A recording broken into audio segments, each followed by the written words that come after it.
I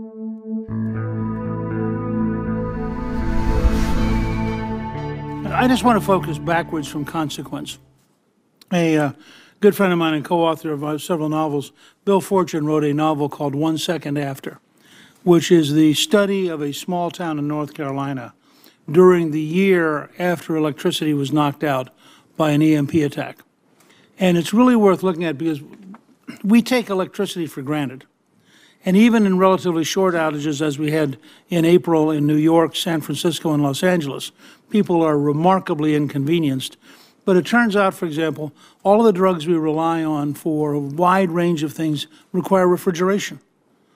And the minute you start knocking out the system, there's a cascade of consequences. We've known indirectly since 1859 with the Carrington event that something can happen that has an effect. Back then it knocked out telegraph lines, but we weren't relying on everything that's electronic that we do today. We've known since 1962 that there can be a man-made event at a high altitude which knocks out electricity because it knocked from Johnson Island, it knocked out lights in Honolulu. The challenge we have with the electric grid is it's actually designed for efficiency, and it's a remarkable achievement. The problem is efficiency, it leads to fragility. And so from your perspective, you both have to look at nodal points which could be knocked out physically or by a local EMP. You have to then look at cyber attacks, and then you have to look at EMP attacks. The grid is vulnerable in all three layers, and if somebody were to methodically come in here, find, I think there are as few as 9 nodal points you could knock out that would have a catastrophic effect because they lead to a cascade of systems shutting down. If you then looked at the effect potentially of either a series of local EMP attacks or a high-altitude EMP attack, you're talking about a catastrophic event from which conceivably you couldn't recover for years. So I would assert a couple of quick things. One, the Congress should look at EMP attacks as one of the 3 great threats to our survival, the other 2 being cyber warfare and nuclear weapons. And they should regard all 3 as catastrophic. For us to survive as a civilization, we have to be able to defeat all 3 of those threats. 2, I think that the Congress should communicate a sense of urgency. There are a lot of people doing a lot of good things at a relatively leisurely pace and trying to be reasonable. If you work back from consequence, you rapidly become unreasonable because the consequences are so horrible.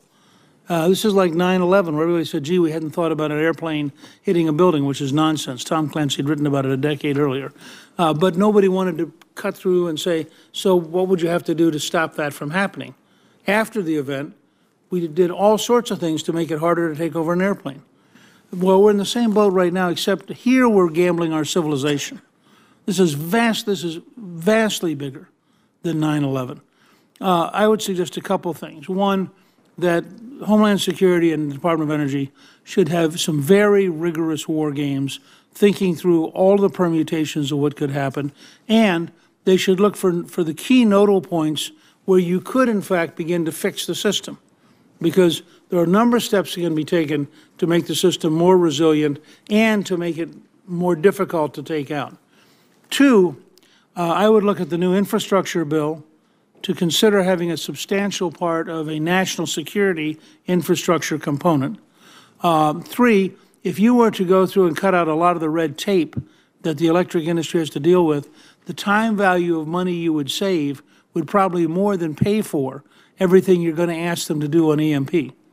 And so there are very practical things that can be done here, but you need to somehow communicate to the executive branch, we need a sense of urgency. We need to understand that every morning we get up, we're a step away from catastrophe. And let me just note that the NASA has estimated that the potential for the sun to hit us with it's different than a man-made, but nonetheless equally dangerous. The potential for the sun to hit us with the effect of the Carrington effect is about 12% per decade. That we're now overdue for that happening. We apparently came within 1 week of it happening and happened to be out of position for the sun, so the solar flare missed us. But that should give us a reminder. I'll just close by saying, as a historian, work back from the consequences. when you have a high likelihood that over the next 20 or 30 years, something this consequential could happen, there has to be a sense of urgency at blocking it from occurring, because if it does occur, it could literally end civilization as we know it.